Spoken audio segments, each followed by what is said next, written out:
و تعالی نے جب اس دھرتی کو اس دنیا کو بنایا تو کریم اللہ نے لوگوں کے دلوں پر نظر ڈالی. اس کو روایت کرنے والے حضرت عبداللہ بن مسعود رضی اللہ تعالی عنہ ہیں.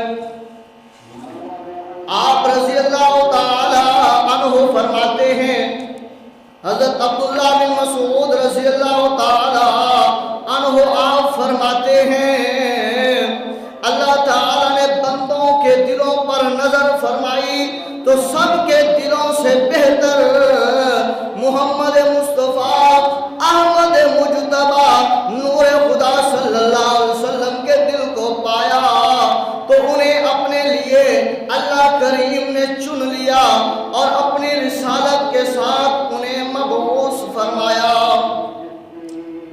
اور فرمایا محمد مصطفیٰ صلی اللہ علیہ وسلم کے دل کے بعد بندوں کے دلوں میں کریم اللہ نے نظر فرمائی تو ان کے صحابہ رضوان اللہ تعالی علیہم اجمعین کے دلوں کو دیگر لوگوں کے دلوں سے بہتر پایا تو کریم اللہ نے انہیں اپنے نبی کا وزیر بنا دیا.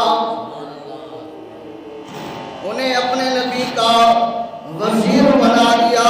کریم اللہ نے صحابہ کرام کے دلوں کو ان کے قلبوں کو جب بہتر پایا تو اپنے محبوب محمد مصطفیٰ احمد مجتبی نور خدا صلی اللہ علیہ وسلم کا وزیر بنا دیا.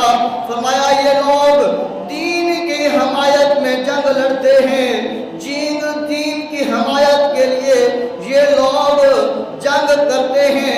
بس جس چیز کو مسلمان اچھا سمجھے تو وہ اللہ عز و جل کے نزدیک بھی اچھی ہے اور جسے مسلمان برا سمجھے وہ اللہ تبارک و تعالیٰ کے نزدیک بھی بہت بری ہے. اللہ اکبر. پتہ یہ چلا اس حدیث پاک سے کہ شان مصطفیٰ شان حبیب کبریائی صلی اللہ علیہ وسلم کا بھائی بڑا مقام ہے اور شان صحابہ عظمت صحابہ مقام صحابہ رفعت صحابہ کا بھی بڑا مقام ہے.